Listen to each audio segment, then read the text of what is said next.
Today, we welcome our guest, Dr. Perry Nickelston. Perry is a chiropractic physician focusing on performance enhancement, corrective exercise, and metabolic fitness nutrition. He is also an expert in myofascial, orthopedic, medical, and trigger point soft tissue therapy, and the founder of Stop Chasing Pain. On this episode, we discuss the importance of the lymphatic system, self-care versus self-treatment, how the body's systems work together, and Perry's top 4 places he likes to start when treating his patients. So let's get going with this episode of the Movement Podcast, powered by FMS.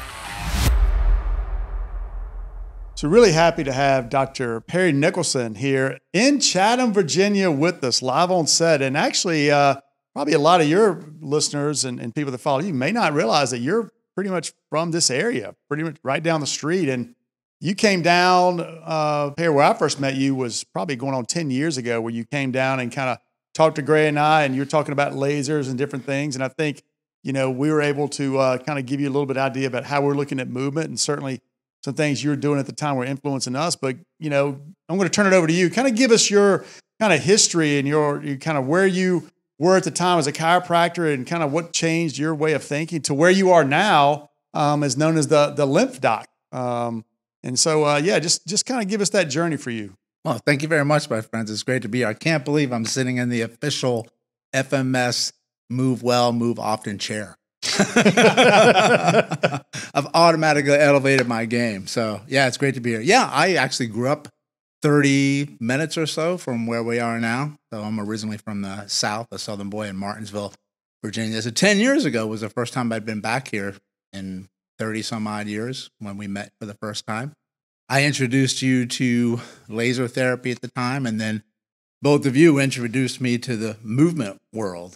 You did. I had been studying up on hot and cold laser and some of its contributions to soft tissue, and I really appreciated the education you were giving me, because I learned way quicker by doing and interacting than I do just reading article after article. And I honestly think that I could appreciate what you were talking about with the laser simply because I had a few things in tissue that needed to change, a few things that I was going to look at in 3 days that I needed to be better. So I already had some baselines I was shooting for. So I wasn't putting all my eggs in the laser basket or the dry needling basket or the scraping or manipulation basket. I said, if I add this, I'll be able to know if it's valuable or not.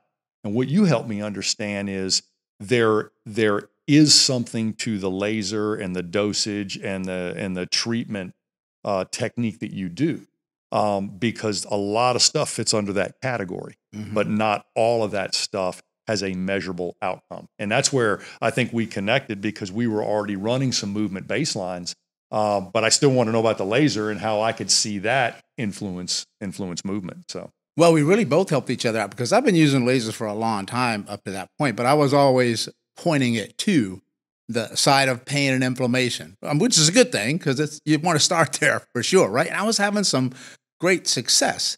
But then I came across your work and with the movement book, and then this novel idea of non-painful dysfunction, which means that why don't you point it to places that actually physically don't hurt, but might have some dysfunction there. 2 of the biggest ones were decrease in mobility, right, or not enough stability in there, which you've talked about. And here's what I noticed. I started to aim it at both places. So let's say your right shoulder hurt. I would put it on your right shoulder more so because the client expected me to. And that's really important, because they need to know that I have empathy and I validate where they're hurt. So they're like, why are you pointing it at my right knee? Am I in the right place? So I'd point it there and they'd feel better. But then it was a huge epiphany for me that maybe, just maybe, is coming from the opposite side hip that doesn't have mobility in there, or the active straight leg raise you can't do on the left side, and that's the pivot to the right shoulder. So I started to aim it at the hip, and then people would say, Doc, I don't know if you're like a wizard or something, but this feels even better. And that was the boom that went off. So we actually found each other to help each other that way. And it changed everything about how I assess, everything about how I treat, because you can have the best laser in the world, but if you're aiming it at the wrong spot, or not all of the spots, it's not going to get you very far. Right. So the logic in aiming the laser at the point of pain is to create maybe some homeostasis, some blood flow, some pain mitigation, and some therapy on the inflammation that's already present. But since we know a lot of those hip trigger points can refer to the knee, a lot of those calf triggers can refer to the foot, that's where when we started working at the level of the SFMA, let's just look at all the movements and see how many of these movements are not normal and or dysfunctional, and how many of those provoke pain. Because we're pretty easy at getting that pain provocation. We're not always easy at that other stuff. And in physical therapy, I don't know how chiropractic referred to it as other than a thorough holistic exam, but we call it regional interdependence. And that means that a seemingly unrelated body part not performing at its requisite level can create behaviors, mechanical burdens, and movement compensations that actually load up or make it harder to get the thing that you're being seen for better quickly. Now, here's the funny thing. When Lee and I look at risk factors for musculoskeletal problems and injuries, and we also look at regional interdependence, things that are going to make your back rehab slower than his, we're looking at mobility, stability, balance, awareness, symmetry, right? All the other burdens can't be removed momentarily. Your BMI, it's going to take a while, right? We'll go right at it. It's a problem. It's going to take a few days to get your homeostasis with your sleep, hydration, and stuff like that. But we have an immediate plasticity within, I think, mobility, balance, and motor control, where the body will actually say, thank you for unburdening me. So when single leg stance gets better in a single treatment session, in a single training session, or when toe touch gets better in a single session, that is not the therapy. That is a demonstration of functional plasticity.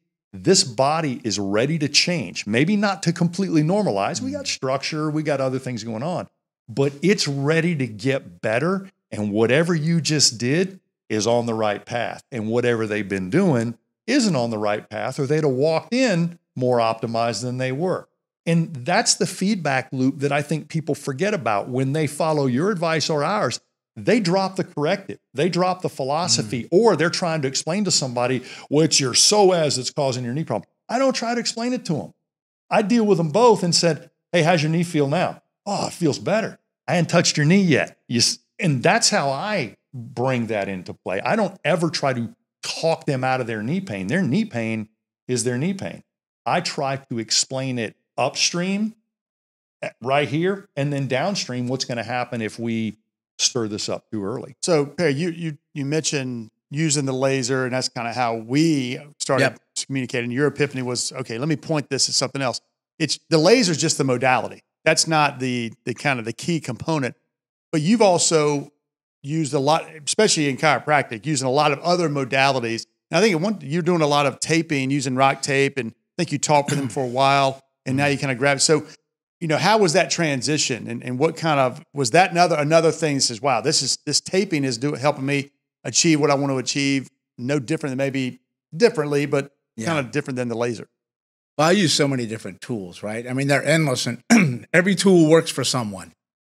It just depends on, do they need it at that moment in that particular time? Because that tool could have been useful for them yesterday, but maybe it's not going to be useful for them today because their nervous system's at a completely different place. Your stress level will determine often how my treatment's going to go from yesterday into today. But I realize that, one, your tool is only as good as a person who's holding the damn thing. Because if you're doing it at the wrong spot, or your dose is too much, not the Goldilocks syndrome, not enough, too much, just right. And you have to gauge that based on the person that you're working with. And that takes a lot of in-moment attention and awareness to not the tissue that you're working on, but the human being that's carrying the tissue around that's coming in to ask you for help, because that's ultimately what you need to work with. And I stopped really focusing so much on the tools, but making sure that we talked about this, tactics and strategies. Like, there's endless ways that you can take care of something, but are you going after the right concept, the right strategy? Am I going down the right pathway? Otherwise, you're just going to get lost in the quicksand. And I found that happening to me. I had so many toys in through here, and I was using them all. And I was overloading a person, first of all, too many treatments. But I realized that I had to step back and really look at and assess, am I going after the right? Because I got so frustrated of, I'm treating all these people the typical way at the time. I don't do it anymore. It would be 3 times a week for 4 weeks. Then I would reassess after 4 weeks. I'm like, why don't you reassess after each visit, first of all, right? But I would say, why are they getting better, but they're not staying better? What's the deal? I really wasn't looking at movement up to that standpoint. All of my stuff was done on a table. So I was assessing unloaded. I didn't assess loaded. And then I would treat you on the table. And then I realized, what is the one thing that everybody has in common that I'm missing? I'm like, oh yeah, they got to get up and move. They got to walk to their car. And very often that's the person who says, felt great for like 30 minutes. And then everything came back. I said, okay, I got to trash everything. And that was the first step. That was the string that I pulled that led me down all this. And that's what stop chasing pain means. It's treat where it hurts, but then stop chasing it and look everywhere else, which not a lot of people do because there's a lot to look at. But that's where you got to step back and really We're not used to athletic trainers, right, chiropractors and physical therapists doing anything but sports medicine and musculoskeletal treatment. We're used to our GP looking upstream and asking those questions about lifestyle. But both of you have heard the statement, you can't out-exercise a bad diet, okay? You also, in musculoskeletal rehab, you can't out-treat a bad lifestyle. They've got 23 hours to trash what you did. And if you're not going to see them but 3 times a week, they got 48 hours to trash what you did in most cases.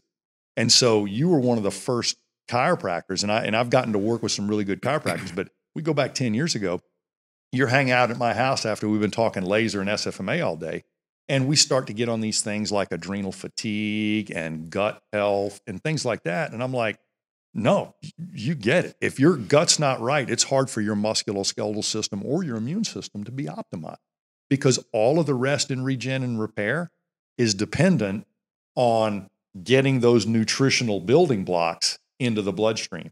And so if you're only digesting half of what you eat, it's pretty hard to recover from anything that you do. And you talk in that very upstream way. So now being able to look at those dysfunctional, non-painful patterns, what we've seen is that if you do the right treatment and the right recommendation for self-care, the non-painful dysfunctional patterns, like a really poor balance pattern or mobility pattern, will actually change quicker than they will come back in and say, my pain is low.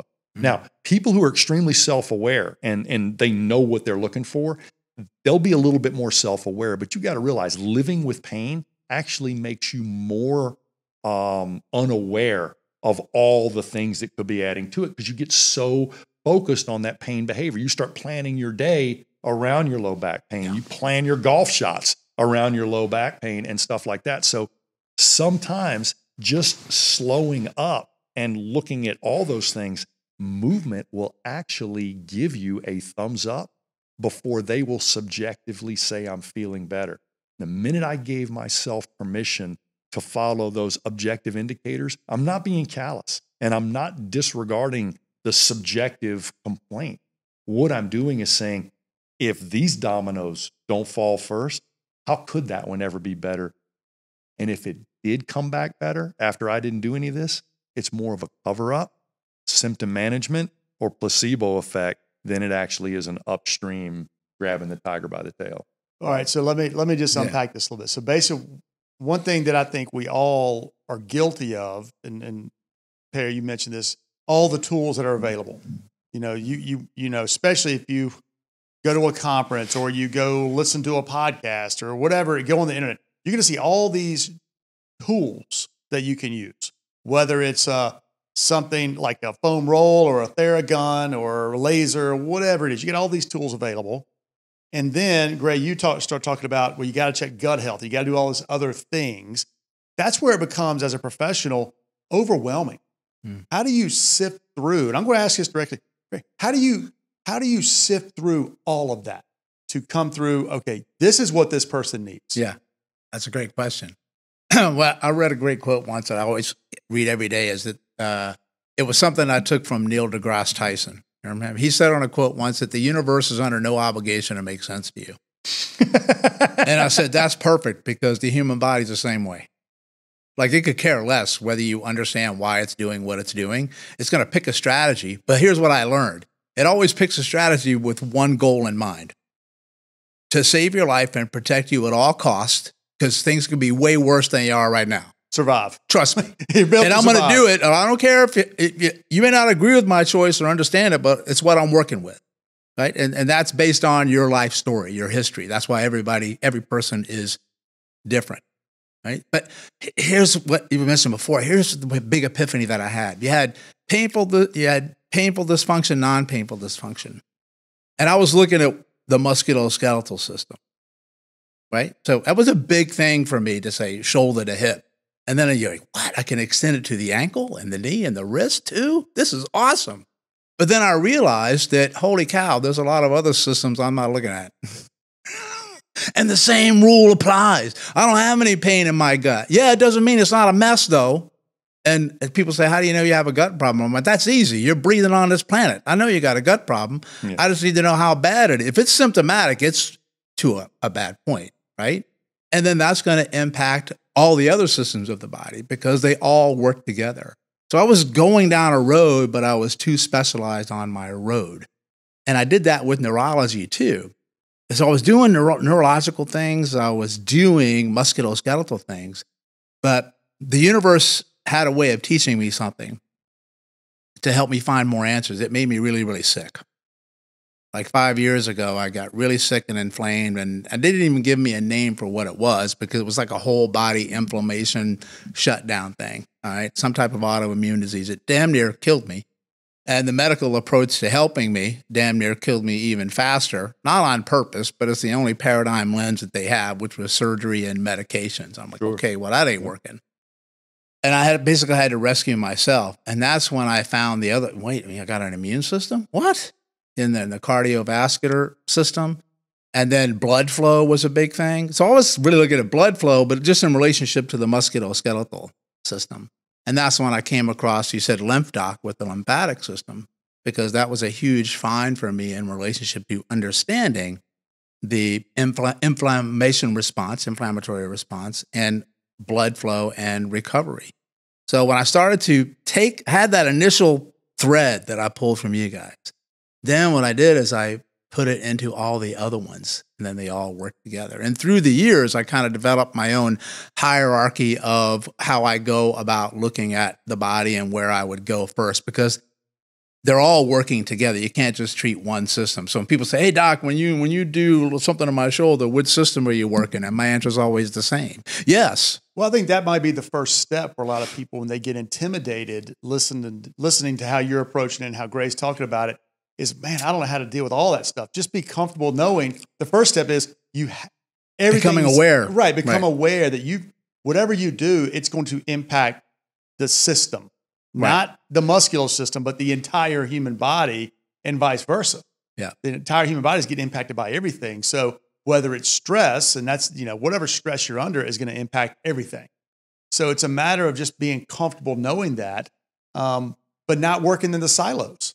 And I think that's a big thing that in our profession we do, where, okay, I'm just going to focus on sleep. I'm just going to focus on this. I'm going to focus on nutrition. And we forget that it's all connected. Right. Like with sleep. I mean, somebody said that how you sleep determines on how you wake up, which means what are you doing during the day is probably going to influence a lot what you're doing when you're laying there looking at the ceiling. Yeah. Hence, doing that. Maybe, are you moving during the day? What type of movement are you doing today? It's going to influence your sleep. Well, anytime I've got a live crowd where I can see everybody's face, whether they answer my question or not, I know if they're trying. And I walk out on stage and I say, are you overstressed or under-recovered? You can only pick one to define your current state of being. Most people want to say both. The answer can never be both, because if you're both overstressed and under-recovered, then we got to fix your recovery first. No matter what we do with your stress and what we do with your recovery, until you ping me what it takes to get you to homeostasis, which might not be much, sleep, hydrate, and stop running. People don't want to hear that. But as soon as I see you balance out, right? You're a jar of water with mud in it. You keep shaking it up. I can't see through that. But if we'll just set it down and let this whole situation recover, the problem settles out. I can see clearly through that. So no matter whether you're overstressed or under-recovered, if we've got to make this binary, I got to get you recovered. So if I use the laser, if I use some type of lymphatic technique, if I recommend a little bit better self-care and maybe a wearable, believe it or not, I can actually change some of the things I would have been trying to fix with stressing. Because I'm telling you what, when I scrape you, when I dry needle you, when I manipulate you and stretch you out and do manual therapy on you, that's a stressor, not a recovery. I'm pinging the system so it bounces back, like I turn your phone off so it resets. But every one of those is a stressor. And if I take that great bag of tools and start doing all these stress points, just like you and I used to do, half the people I'm seeing aren't even recovered from the little that they've been doing. And I'm adding it. There's no way you can balance back out in a reasonable amount of time to actually feel the change we've done. So if we talk about this toolbox of techniques, in the bottom of my toolbox are my dry needles, my manipulation, a lot of the fancy taping techniques I know, and some of the strategies I got. You know that top thing you take out of the toolbox first, those really accessible tools? I call that self-care. And if you're not taking this advice, these big treatment hammers won't work.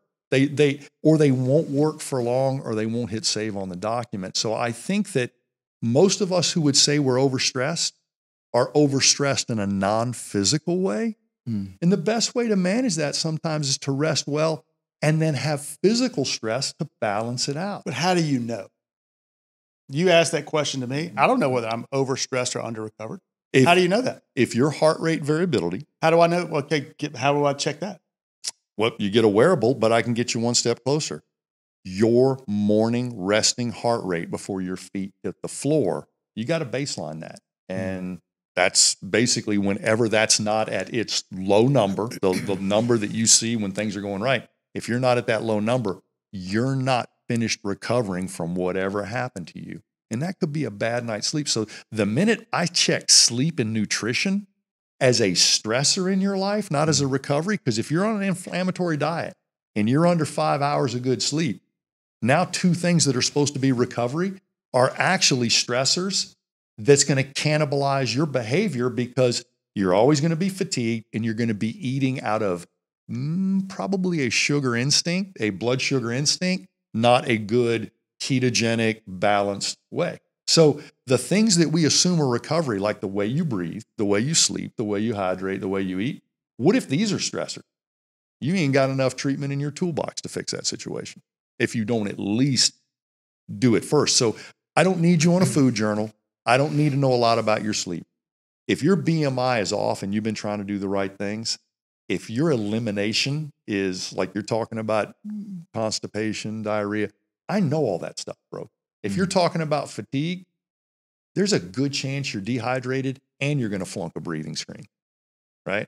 So it's really easy, as Lee said, to get in a silo and try to optimize your sleep when you're not breathing right, you got some seasonal allergies, and you're going to bed dehydrated. Or maybe the exercise I prescribe isn't a stressor at all. It's to dump the accumulated tension of the day. Because if you're in your cubicle, even if you got a standing desk and switch positions, you're basically manifesting tension in your body that's going to make you a less efficient walker, jogger, or elliptical machine person than if you dump that tension prior to sleep or even prior to exercise. How many times do you find a mobility problem that doesn't respond to stretching, but it responds to meditation, manipulation, relaxation? Yeah, these aren't mobility problems. These are stability problems that decided it's easier to make you stiff than to trust you to move beyond this point. So.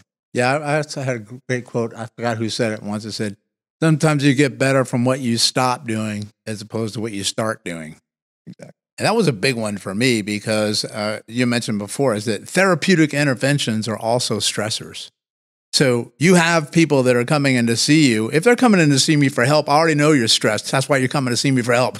Because it's manifesting as pain for you in some way, shape, or form, right? And then since the zombie apocalypse that we had recently, everybody's under stress, right? And all these things are beginning to manifest themselves. And I realized that I'm contributing to that with an overload of the therapies that I'm doing. And it really was an epiphany too, to back off on the dose that I was doing and realizing that I don't have to put you in pain to try to take away your pain. So I'm putting you into more stress because you hate me for hurting you more when you're on my table, even though you say, it hurts so good, it feels so good. But I realize that you're not getting better because your nervous system put up a block and said, I can't do anything with this. You're overloading me, right? And then that survival response kicked into play. And when it kicks into survival mode, it goes back to the patterns that's been keeping it alive all this time. And I don't even call them dysfunctional patterns in my world because they're highly functional. But how do I know? Because you're not dead. They're doing their job, right? Those things, those dysfunctions are actually doing their job. Right. They're just having to do their job because something else is not doing theirs. Right. So they are breaking down over time, whatever system it is. I mean, we focus on the musculoskeletal system, but it's whatever system it is. Right. It's having to take over to try to maintain homeostasis, but it's not. And I think that's part of, again, it's part of the difficulty we have. How do we navigate all this? Well, it's like this. Many of the things that happen to us, like if you roll your ankle, you're going to limp. And that's a temporary functional response to get the weight and the dorsiflexion off that leg. You're going to have a shorter stride on your good side, and you're basically going to unload that leg temporarily. And if you don't have crutches or a brace, a limp is a pretty functional solution. Mm-hmm. It's just not a long-term solution because now you're going to throw out your back. So the body is subconsciously on the ready and has 4 different options how to get from point A to point B. One of those is sustainable. 3 of those are temporary, probably really good solutions, but not long-term sustainable. And that's how we get away from that. If you got a reason to limp, I'm not going to try to treat or talk you out of it. I'm going to try to basically honor the weight-bearing status that your body's already said. And it can get caught in that neuroplastic loop. I mean, because it was effective for it at one point. It was. But it may just not know that there's another effective strategy because you don't know what you don't know. The awareness part, right? I heard somebody phrase it once. It was a neuroscientist said, it's not about good and bad in relationship to the decisions that your brain makes. It's about utility. It never does anything that's not useful. And you're like, but it hurts and it doesn't make sense. Back to my quote. I don't care if it makes sense or not. It's useful for it at some point in its life, in your life. And it may be going with that because it worked in the past. So that's why I like the stuff about the movement and awareness, because now you're bringing it to the conscious mind of like, oh, wow, I didn't know that I was limping because I don't even know they're doing it.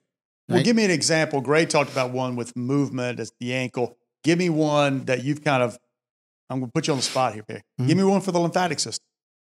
In relationship to what? To how the body will just manipulate itself to be more efficient and be more utilitarian. Yeah. Basically, it's gonna sacrifice something over here because this area over here is not working right.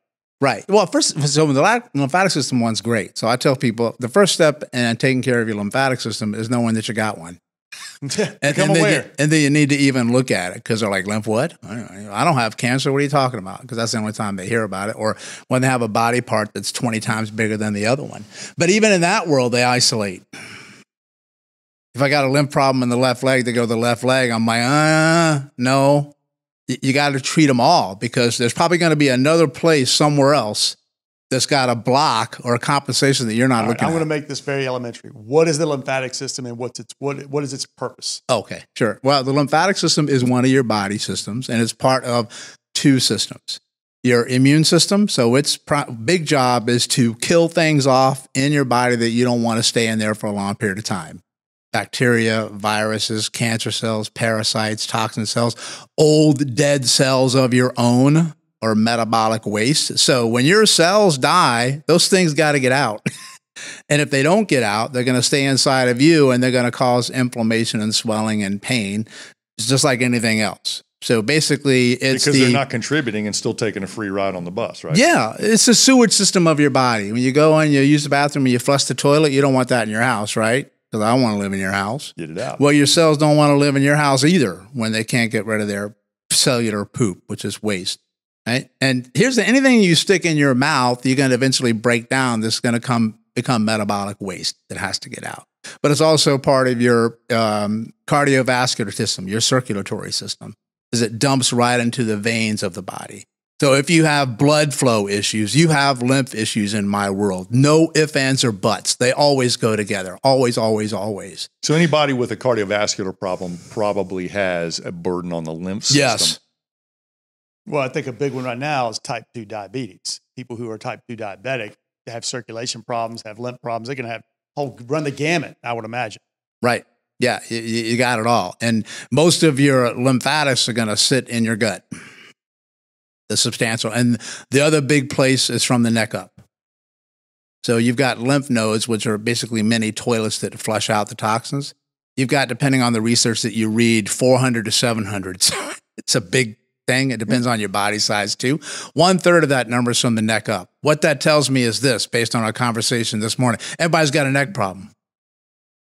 No matter what you walk in with in some way, shape, or form. I don't care. Doc, my neck doesn't hurt. It's my pinky toe. Okay, well, I'm going to look at your pinky toe, then I'm going to look at your neck. And I'm not kidding you. Because if you got pain, you're going to have inflammation. Yep. And then inflammation is going to impact your lymphatic system. Yeah, because inflammation, the lymphatic system is designed to get rid of inflammation. Right. So no matter where your pain is, if you walk in the door, you're coming to see a clinician, you already have pain, which means you already in your brain, in your world, you're already thinking, all right, the lymphatic system is impacted.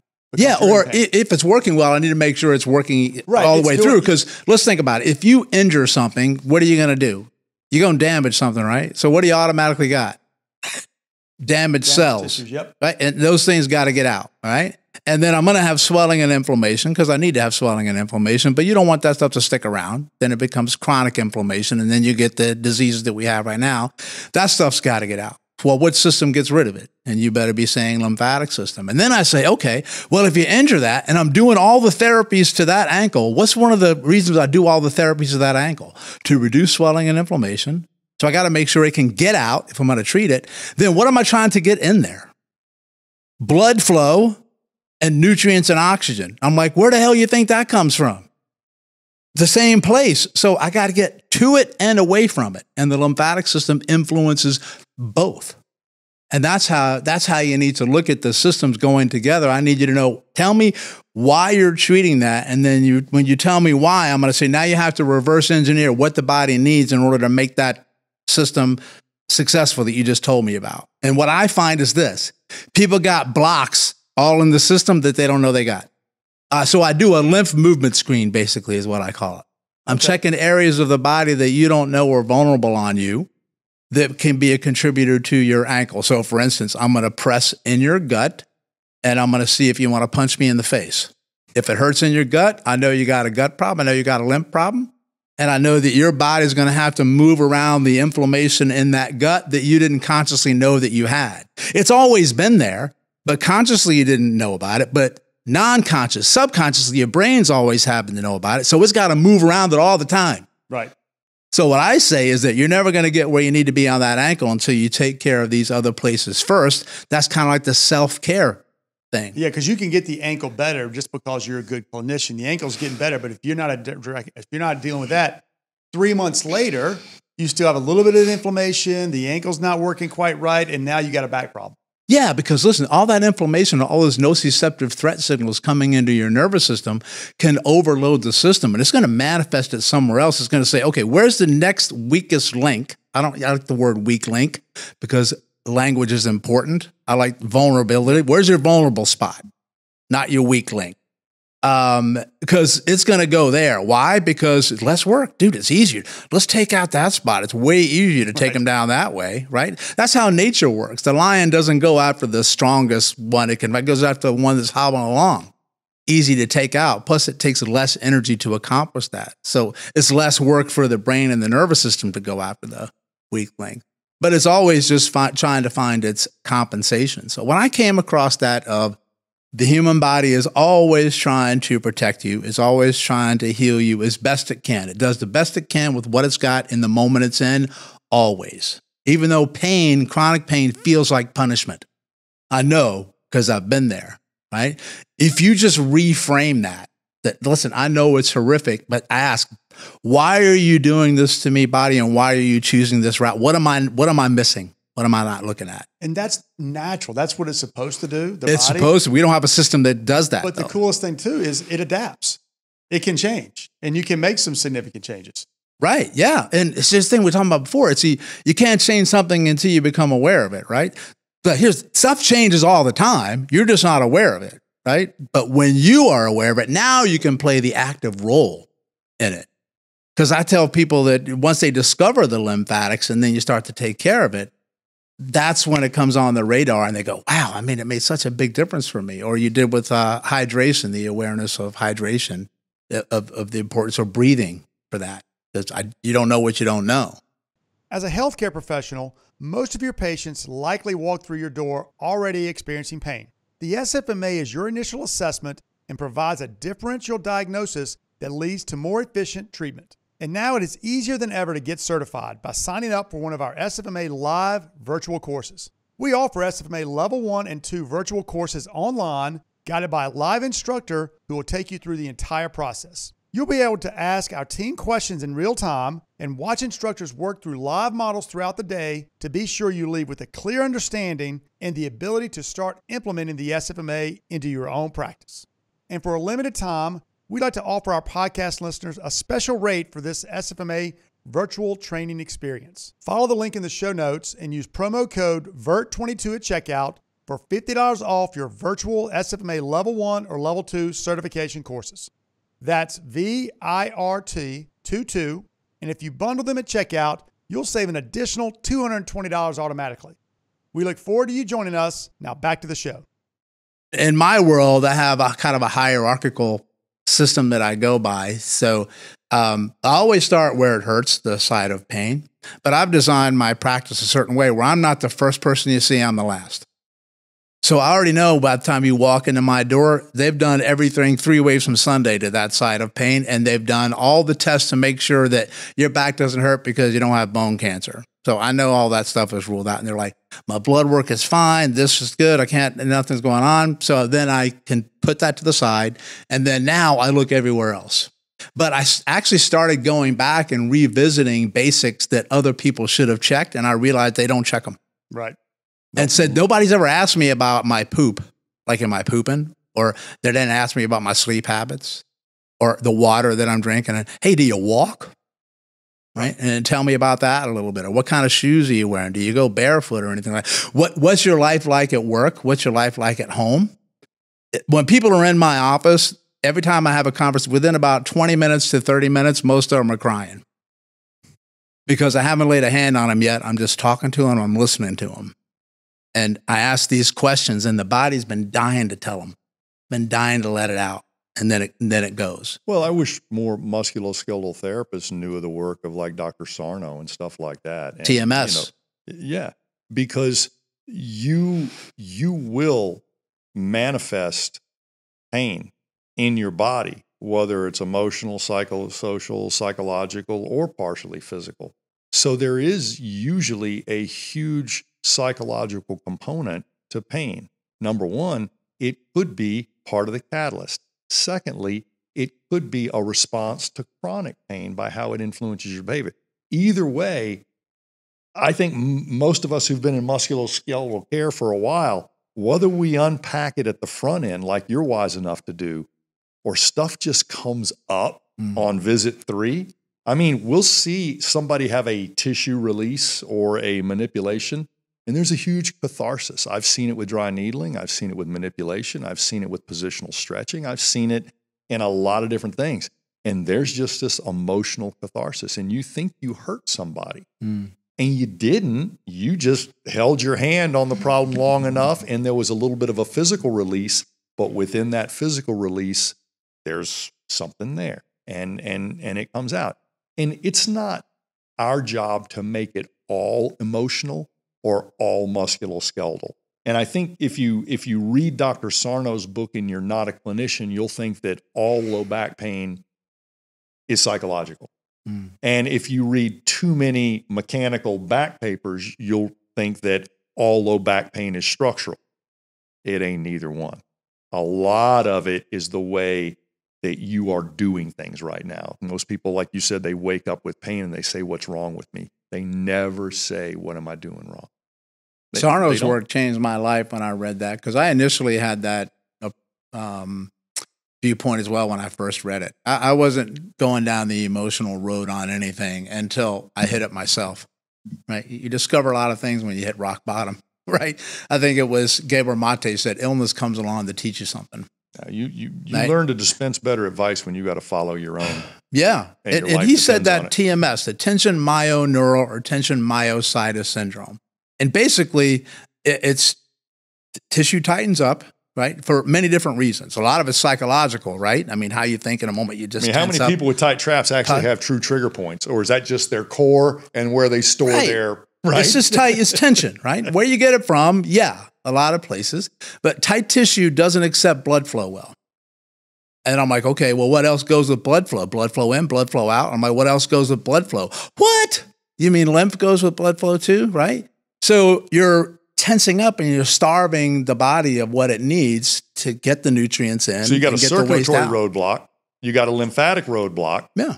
Right? So you got congestion. Yep. And you got ischemia. Yeah. Then you get hypoxia, and then you get the inflammatory response.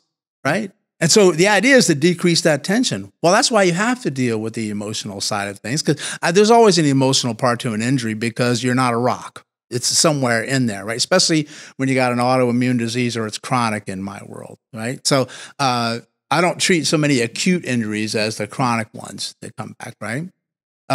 So in my world, I'm trying to decrease your stress response. And I can do that through, well, if you're dehydrated, that's going to stress you out a little bit, your nervous system. And then if your breathing's off, that's going to take that out a little bit, right? But that's why I do a lot of vagus nerve work now, which is the nerve of the day that everybody's going after, to decrease the stress, take down the tension myoneural syndrome, and then all those other things that are downstream automatically start to get a little bit better, even the one where you've got the decrease in your ankle. So my top 4 that I go after for people are the vagus nerve, to decrease the stress response from sympathetic, fight, flight, freeze, freak out, to parasympathetic, right? And then the second one is lymphatics, right? And I automatically improve lymphatics when I work the vagus nerve, because I decrease tension in the body, so I increase fluid flow. Number 3 is the gut. Why? Because that's where most of your lymph lives. It's where most of your blood flow lives. It's where most of your immune system lives. And holy cow, my core, whatever you want to consider that is, lives there too. And then number 4 is vascular. But if I do step 1, 2, and 3, I already helped number 4 right from the get-go. And then pain for me at the bottom is number 9. I have more on the list, but that's automatically going to improve number 9, because it's a downstream issue. For me. So I said, why don't I do both? Instead of going at the side of pain and fighting my way to the top, why don't I go to the top and the bottom, and I meet them in the middle, right? Because that pain is not going to let go if you're stuck in survival mode, because pain is also a survival tactic. No, and I'm glad you said that, because a lot of times when I'm talking about going upstream, getting your sleep right and stuff like that, I'm simultaneously treating the thing. And I'm simultaneously treating the burden, all right? But I had to prove to myself in a few situations that if they just, between now and the next visit, are aware and stop a few behaviors, and I haven't really made a robust therapeutic intervention yet, I'm still going to have a measurable that got better. So very rarely do I get to say, be aware of this and stop doing that. And when I see you next time, I'll remeasure everything and tell you how much a difference it made. I rarely get to do that. All I'm saying is that works. So just stopping bad behavior in isolation usually has a measurable benefit. Not many people are going to want us to do that. They want a therapeutic intervention as well. But if you ever do have to prove that ceasing a bad behavior has a therapeutic response, you can do it in isolation. I rarely do, but the whole point is, as long as I have agreement on that front end of behavior, treatment is going to be boosted. Let me ask you a quick question. Signs of all the things you're talking about, because one of the big things we get is people think health is the absence of disease. It's not, okay? Wellness is literally your future health, your accumulated risk factor. People with elimination problems whether it's IBS, chronic loose stool diarrhea, constipation, swollen feet, right? Or a lot of delayed onset muscle soreness from a very little bit of activity. Every one of these is setting off red flags for you, isn't it? Yep. Because you just described it, but I don't have to wait till I have lymphedema, which is the disease, to say I've already got an unwell lymphatic, circulatory, and digestive system. Because there's no way you can improve the musculoskeletal system if those three things are disadvantaged. So inappropriate swelling, inappropriate muscle soreness, and what's the minimum that even a healthy person would have to be upright and moving not to start getting a lymphatic bottleneck? I mean, most humans up until a couple hundred years ago were logging 6 miles a day just because it was Tuesday, not because it was walking day in the village, right? Yeah. Everybody's on their feet. You're not logging 6 miles a day if you're not on your feet nearly 2/3 of the day.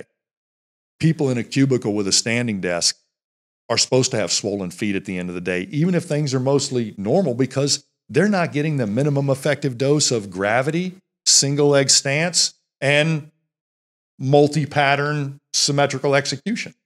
Here's the thing about lymph. People always say, well, what moves lymph? I'm like, really good question. 2 things move it primarily. Movement. And I go, what type? And I go, yes. Like, move more of yourself, more often, more ways, more environments. Just do something different than what you're doing now. Because if you do the same movement patterns all the time, you groove fluid flow based on those patterns. So you need to switch it up a little bit. That's why I like a lot of the stuff that you do. And I like ground-based movements because nobody goes to the ground on purpose. They usually fall there. You had a really rough night out and you wake up there, right? And then you do your crawling pattern to the toilet and you get your core workout from heaving. That's so people tell me.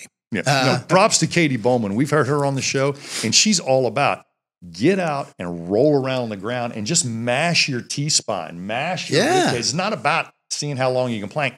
Make sure more than your hands and feet come in contact with the ground. And sometimes just rolling around on the ground. And I was doing this thing with Erwan LaCour where we were doing just forward rolls on grass. Literally, when you're tucking your head to one side and throwing one arm under you like you're doing a tactical forward roll where you're going to come up into half kneeling, it is unbelievable how much it felt natural on one side. I didn't even want to do it on the other side. It's like going off the 10-foot high dive. You just don't want to do it. Yeah. And I'm like, how much of this is me just being unfamiliar? And how much of this is me like trying to block that? I've had a previous injury or something. And I've talked to a lot of people through that. And they're all about, foam rolling the T-spine. I need T-spine in this. Man, if you're doing forward and backward rolls a little bit, playing around the ground, you just did your spinal mobility and you hit some pressure points that would have never otherwise gotten pressure on them. Those inverted positions are as healthy for your lymph position as upright. And don't even get me started on your vestibular system at the same time, right? Those tuck and rolls. And that's why I like some of the work that Paul Check used to do. Get you on the ground, do some of those inchworms, kind of moving back and you get more skin in the game, man. I mean, that's why you're on the ground as an infant, because that's that input, the sensory input into the brain. And then the brain comes to the surface of the skin, does that tactical right in there. So just doing something different and novel lights up your brain. And people don't realize how difficult it is to move your own body weight on the ground. It ain't easy. And the funny thing is, it doesn't have to be a skill. It doesn't have to be juggling. It's just play. You can go back and reclaim something that was once lost. And that's not a skill. That's a fundamental movement block. And trying to have a full life without that cornerstone or that block. I've mixed that into training. I'll have people go, okay, I want you to go up and carry something really heavy or lift something really heavy. And then don't sit and do your time. I mean, I want you to go down and do a couple of rolling patterns. Just do a rock and roll back and forth and then get up and then go lift this. The second one was even better. I was even stronger on the second one. Why is that? Well, it's the stuff we were talking about right there, right? A lot of neural stuff going on in there. So the movement, but people today don't move, right? We sit a lot and we slouch a lot and we get tension and tightness in the body. And most of your lymph node clusters, those mini toilets, are located around the primary joints of your body that are supposed to move the most. Your upper neck, your shoulder, your abdomen, your groin, and your knee. Well, when you sit, you clamp down on every single one of them, right? And then the other one is breathing. particularly through the diaphragm, because the diaphragm, which you guys talk a lot about, increases intra-abdominal pressure. That's pressure in the abdomen, which moves your organs a lot. And holy cow, it's moving the cylinder where most of your lymphatics are, but pressure moves fluid. Yep. So everything in your body is supposed to be going. So I have people, like we said before about the lymphatics, you'll come in to see me and you've got swelling in the left leg. I can't just do some lymph work on your left leg because I need to see, okay, well, first of all, where's the left leg got to drain to? It's going to drain to the neck, the bottom of the neck at the collarbone, into the veins of the body, into the subclavian vein, and it drains to the left side of the neck. And then I'm like, okay, well, what if you got a block in your groin or your abdomen or behind your sternum or in your neck? And I start pushing fluid up from your leg. Where do you think it's going to go? Well, it's going to go right back down to your legs where it's going to go because it can't get past it. Right? So it's just understanding where these blocks are or where these tension points are. And here's what I learned from studying a couple things: complex systems theory and the idea of linear versus nonlinear, where the human body is nonlinear, which means that it can take a small input and you get a huge output on the back end. The input doesn't always equal the same output. So linear means if I do A, I get A over here. Nonlinear means I do A and I get Z. It's huge, huge thing. It's like asymmetrical warfare when 7 Navy SEALs can take out. Right, exactly, right? It's a really resourceful system. And I think the body wants to heal. Exactly. The body wants to heal. Because it's fighting for life in whichever way it can express itself. And I also see that sometimes the best definition of a better behavior or a better corrective or a better treatment is it's transferable to many other things, meaning I can see your improvement in other areas than I just work. And that's what, when I use the word weakest link, I'm not saying you got one, I'm saying in a chain, the minute we find that, we just change the entire status of the chain. In your body, if we find the choke point, the restriction, the whatever the congestion is, the bottleneck, we found a way, because there are 16, 20 things dependent on that one bottleneck that all go, glad that's over with, you know. Well, it's back to what we were saying before. A non-linear system, which is the human body, is drinking that glass of water and getting yourself dehydrated changes 800 different things on the back end. And you're like, how could something so simple make such a big difference? Well, because it's non-linear, right? And that was a huge thing for me, because we think these big issues that we have has to be a big cause on the thing, or they go after one thing. And, you know, you're allowed to have more than one problem that you need to go after. And instead of one big thing, it might be a lot of little things that people are not putting together. And then we were talking about this morning, it's like, it's not only that you have all of them, but what order are you doing them in? So I like to think about a recipe, right? So if you're going to make a recipe to make a cake, you have all the different things, ingredients that you need, and then you have dosages of those ingredients. Like, there's a big difference if I put a teaspoon as opposed to a cup of sugar in the cake. Even though it's sugar, one's going to taste really bad. So it's the dose. But what I notice on a recipe, because it's what we're trying to do, we're using all these therapies to try to help somebody make the cake. The cake is you getting better, right? I haven't seen a recipe where they said, okay, take all of those things, put them into a giant bowl and mix them up in one shot. No, they put 3 together over here and they whisk them up. They put 3 over here and they whisk them up. And then they put bucket A and bucket B together, and then they put that together. And you would think to yourself, why are they doing that? It's all the same ingredients. No, it's not, because it's how they interacted with each other. They changed the reaction of stuff. That's that relationship. That's where it came from me, is it wasn't so much what I was doing. That was important, but it came the order that I was doing something in and where I treated first, second, or third. So in my world, if I go back to the ankle, I'm going to look at your ankle and touch it because you expect me to. But now I never treat your ankle first, ever, because I'm looking at the points above the ankle first. And when I switch those orders around and I started to work, number one, nervous system, vagus, number 2, lymph, number 3, gut, number 4, blood flow. I noticed that, holy cow, I changed the recipe around. That ankle got better in half the time. And one of the things I want people to hear is you left that ankle on the table knowing very well that you're going to take care of it. Yes. But if the ankle swelling goes down without you putting compression on it, and if the balance signature goes up without you training balance, and if dorsiflexion gets 10 more degrees without getting more pain, and you haven't treated the ankle yet, you left the pain on board as a temporary indicator of upstream influence, or what I would like to say is indirect influence as opposed to direct influence. We all know how to directly influence swelling, inflammation, mobility, and stability. And when you're changing those things indirectly, what it means is you're unburdening the system before you expect it to respond to that direct attack. And so you're always going to get back to the ankle. And it may be in the very same session, or you may wait a day or two.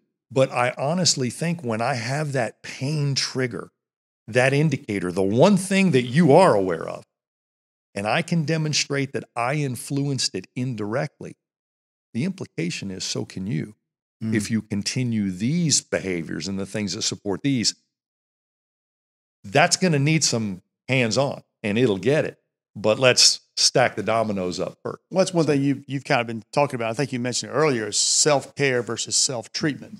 Yeah. And eventually, you've got to get to where you're doing more self-care. I mean, at the end of the day, we're talking a lot about pain, and we know a huge percent of the population is either in pain or they're going to be in pain if they don't do something different. Yeah. So you're going to be giving, I would assume, Perry, you're giving a lot of your patients things that they need to do while they're under your care. Yeah, and first thing I help them with, right? Yeah, first thing I do is help them reframe what pain means, because by that time they think it means punishment, right? And for me, pain is a request for change. And the people say, change what? Here goes my answer again. Yes. How about your habits and your behaviors? You know, what are you doing during the day, or what are you not doing that you don't know that you're doing or supposed to be doing, right? Because you don't know what you don't know. Awareness, bring it up to the top. Yep. Yeah, you got to bring that up and check those boxes off, right? And then so the pain, you need to change something. How about change your definition of pain, or change the way you move? There's a big one. Change the way that you move. And I even stopped using the word change. I started to use the word expand, because change can be terrifying for people. And I put them into a stress response when I say change. But if I say just expand from where you are, even if it's just a little bit, that's different. It's a little bit more empowering. And it's something that we were discussing earlier about the power of words and language. Self-care versus self-treatment are completely different in relationship to what a person hears. Self is self, right? But if I have treatment, that connotates something's broken, something needs to be fixed, or is dysfunctional, or there's an end to it. No, care is different. Yeah, and in physical therapy, we used to call that home exercise. Hey, Perry, I want you doing this at home, and I'm going to be doing this here. So I think we all are learning as best we can a little bit more self-help. And if we unpack that into self-care and self-treatment, then one of the things that happens on platforms like this podcast, like your podcast, like your courses, like our courses, is a lot of times when a lot of our words get over into social as opposed to educational, therapeutic, or structured environments, people take one piece of advice and they'll spin it all over the place. And Lee and I have often heard people dispensing self-treatment advice with sort of the casualness of self-care. Self-care should be across the board good lifestyle habits on nutrition, hydration, activity levels, sleep, rest, regeneration. Self-treatment is not about others. It's about you in this particular situation. And so I literally have been non-vocal on any form of social media about any problem at all, because what happens is when I'm talking to clinicians about a contextual therapeutic intervention, a lot of people say, well, my low back hurts sometimes. Maybe I'll try that too. And that's a slippery slope. Yeah. And here's what I want people to understand. if you're doing self-treatment, then it implies that you've already done self-diagnosis. That's the slippery slope. If you are in a financial crisis right now, I'd still rather you see me for one visit and let me help you to the diagnosis, because I agree with you, Kelly Starrett, and a lot of the people who don't mind showing a little more self-help than sometimes I do. As soon as you've got a professional diagnosis, many of these things you can do on your own, and I'll show you how to know if it worked or not by a test you can do. So I honestly do need a professional to help you wade through this, because when you're in pain and when you have some of these other lifestyle things to unpack, it's like me giving you the most important instructions of your life when you got 4 beers in you, or you're sleep deprived, or your kid's screaming in the other room. You're not going to hear what you need to hear. You're going to hear what you want to hear. And so I honestly think that I still cringe when people are dispensing self-treatment device and never mention a thing about, and what's the state of your tissue and what's the state of your recovery. So self-care is something that our culture doesn't teach and preach anymore. If you got a good martial arts dojo, if you're in a good CrossFit box, if you got a good yoga instructor, dance instructor, rock climbing instructor, triathlete coach, they're living a culture of better self-care, because the only way you maximize performance is to manage that independently. And if you're not, we fix that. But I honestly think that anybody who skips over the self-care to get to self-treatment, realize a lot of people who are inappropriate are going to consume that treatment intervention as a laser focus on their patellar tendon and not worry a thing about their balance, their mobility, their lifestyle, their inflammatory foods. And so I think if we unpack this, I want us all being more social and linked arms about self-care.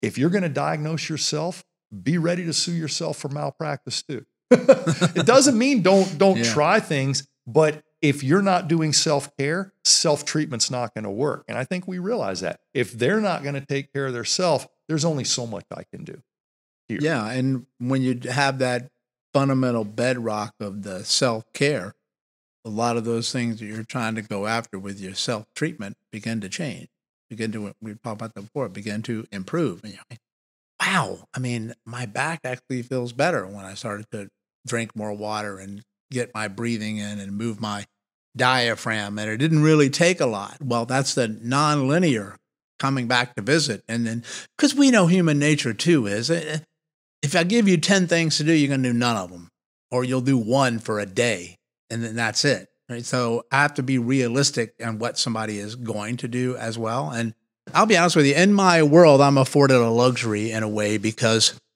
by the time somebody sees me, they're at a kind of a place where they're open to anything that's new and different than what they've had. Because I tell them, the last thing I'm going to do is what everybody else has done.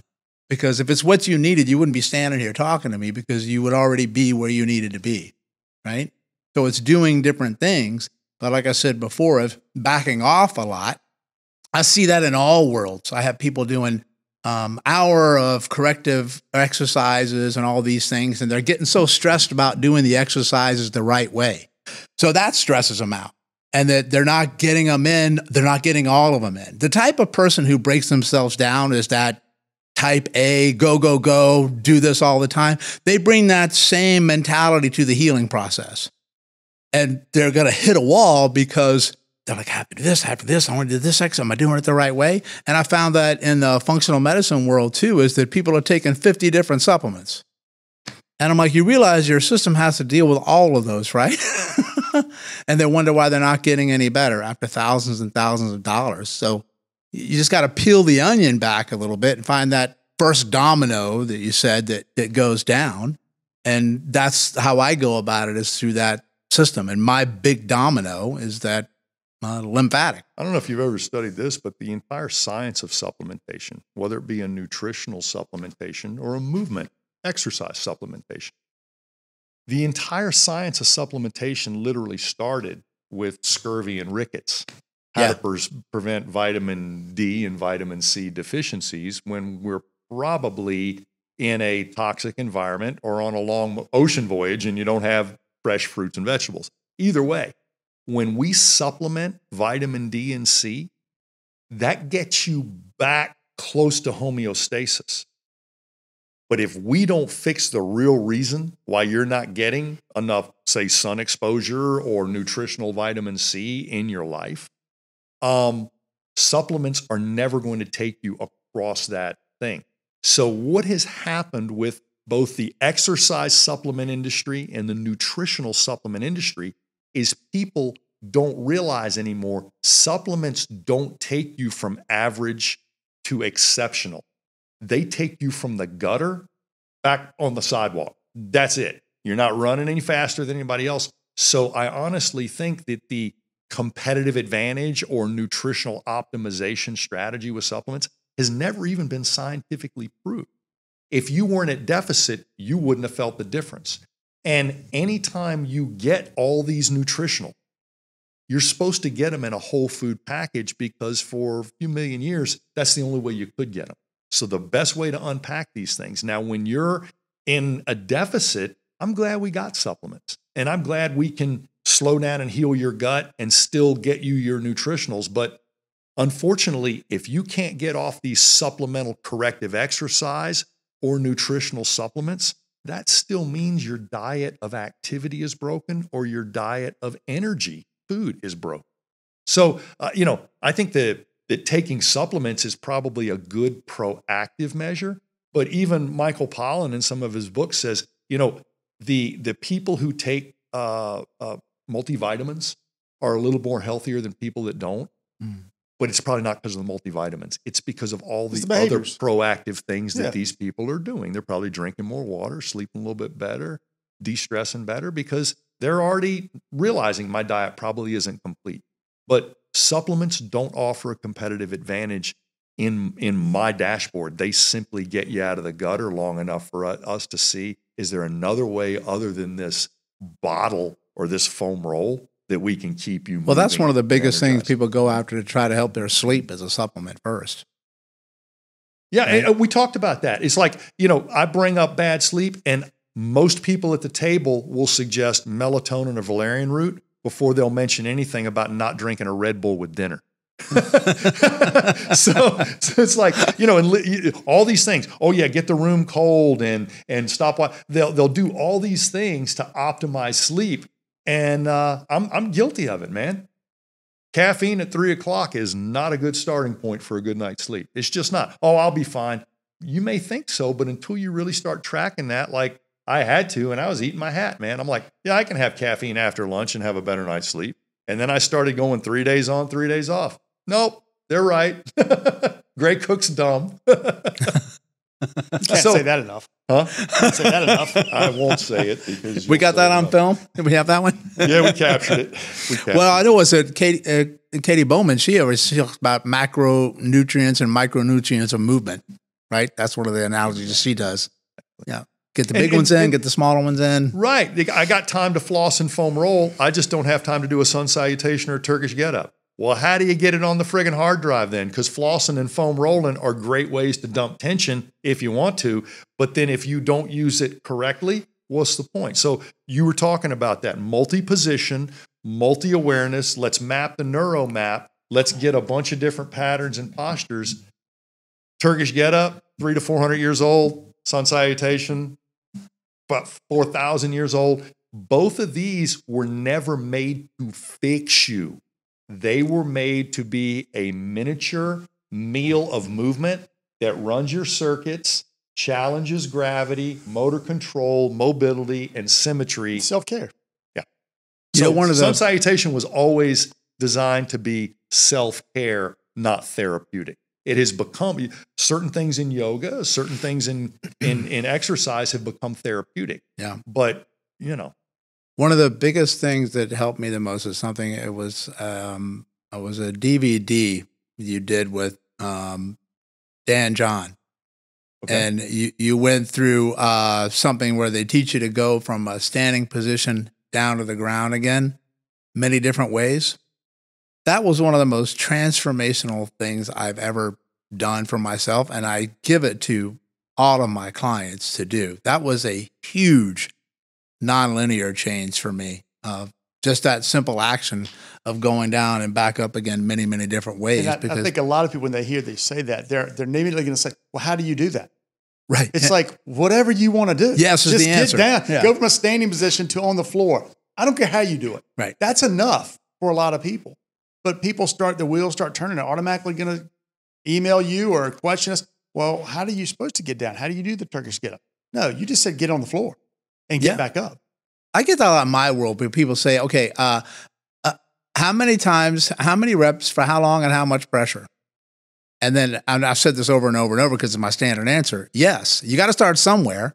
You know, you go light, you go fast, you go slow, you just do variation, variability, and variety. Joanne Elphinston, that's her 3 V's, right? Otherwise known as, how about you do stuff that's different?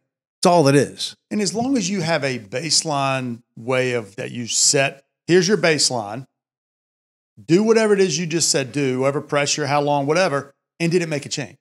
Right. And was it a positive change? If it wasn't, okay, maybe it wasn't a positive change, fine. You know what not to do next.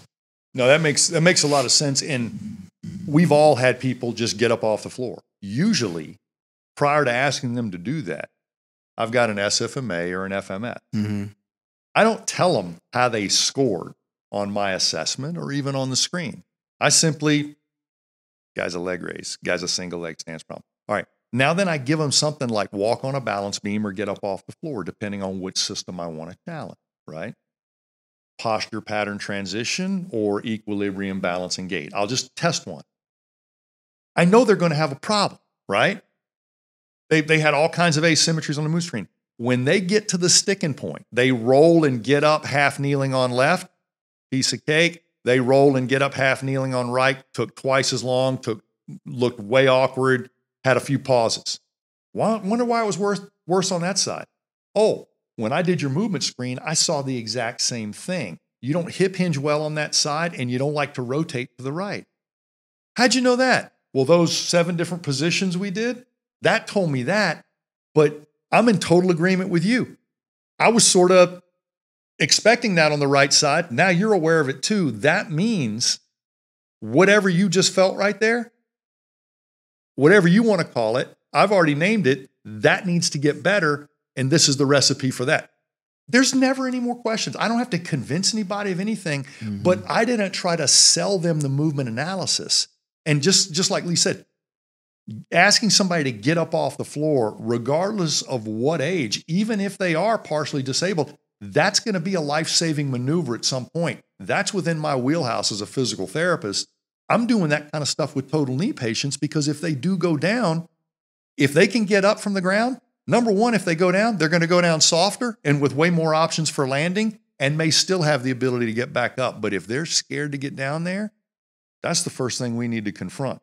Because if this is the best environment to confront that. I got a mat table, I got a big soft cushy floor, and I'm right beside you. But let's unpack this. So I let them have a familiar, recognizable movement task of humanity, and I let them hit a speed bump. And when they ask me why, I'm like, I'm in total agreement with you. You're supposed to struggle at this side because that's exactly what your test just said you were going to do. And they're like, oh, I'm glad somebody finally connected those two things. Yeah. Yeah. So I hear a lot of people hear us say, get up off the floor, and they'll turn around and use that as an assessment. I didn't. I already ran your movement patterns in a much more clean, reliable, objective feedback way. So I will change these and let you tell me how that felt smoother. So we each got to have a language, and I don't expect them to use my word. What stopped you there? I don't know. A hip just wouldn't move. Okay. Well, when it does, we'll know things are getting better, right? Yeah. Well, there's a lot here that we went through during this hour or so. But I think to me, listening to you guys go back and forth is one thing that we need to make sure we all appreciate and really get this over to the patients and clients that most people listening are dealing with is that everything is connected, and you can't just go after one area. You've got to look, we said the word upstream a lot to figure out where's the biggest opportunity and what's going to give us the most impact for the individual.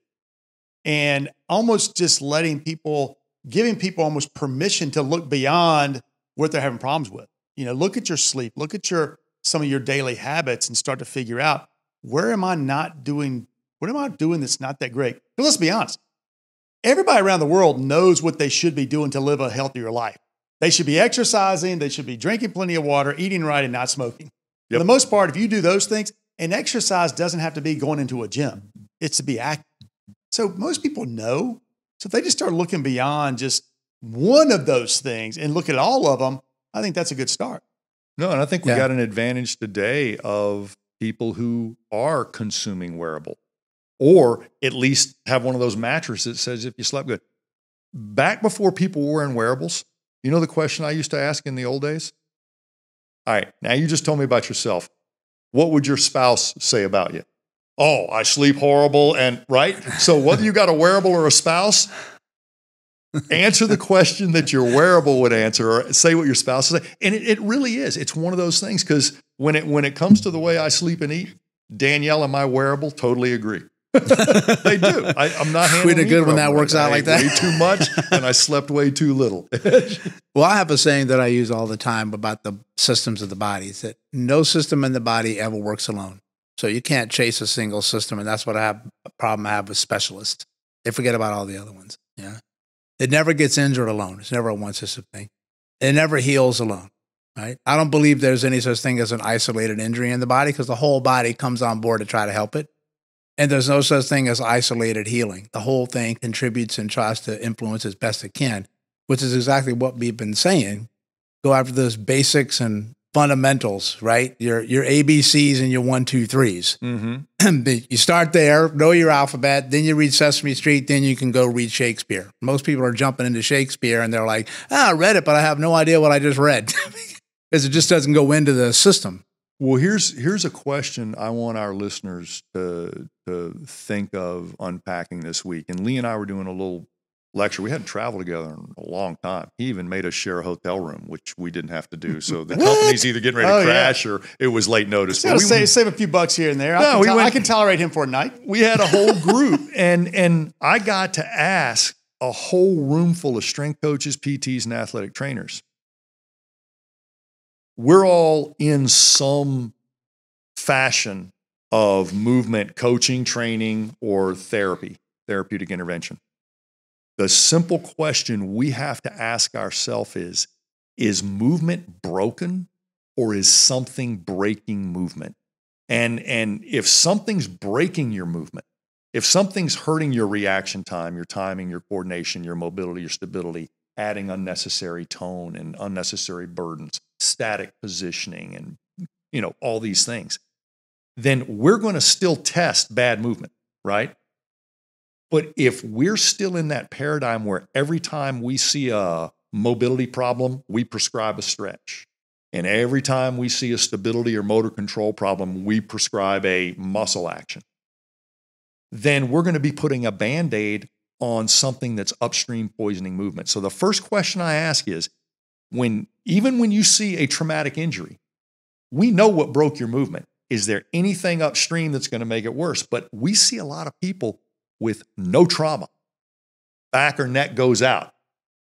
And we've got to keep asking ourselves, is something breaking this movement or not allowing this movement to normalize? Or is this movement the bottleneck? Once you've got a frozen shoulder, I don't care what caused it, we got to deal with that. We got to get that shoulder moving. But most of the time, people with a musculoskeletal or strength conditioning background find a movement problem, go right at it and assign it. And the reason I know that is I'm very well trained in most of these disciplines, and that's what I was trained to do. When I find a tight hamstring, you're getting a hamstring stretch. You're not getting, hey, roll around on the ground, restabilize yourself, breathe, do some crocodile breaths and half kneel, and let's level up your pelvic floor. Oh, hamstring's not high tone anymore. That hamstring was being a secondary stabilizer, and I was getting ready to stretch it out, and that wasn't going to make a difference because it's being asked to be tight or toned every time. So are you working on broken movement, or are you working on something that's breaking the movement?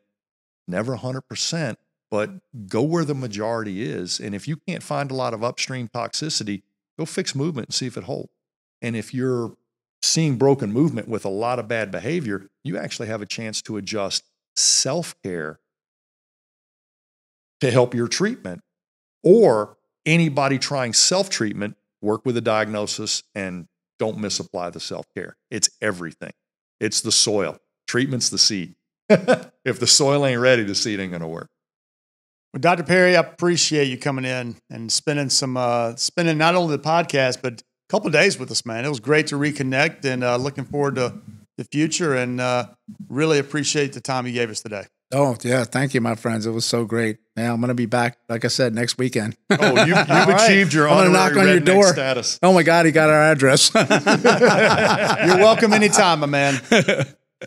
Thank you. Thank you. That will do it for this episode of the Movement Podcast. Thanks for listening, and if you liked what you heard, please take a minute and subscribe and review. If you want to learn more about our system and take the next step in your own movement journey, visit us at movementpod.com. Until next time, be sure to first move well, then move often.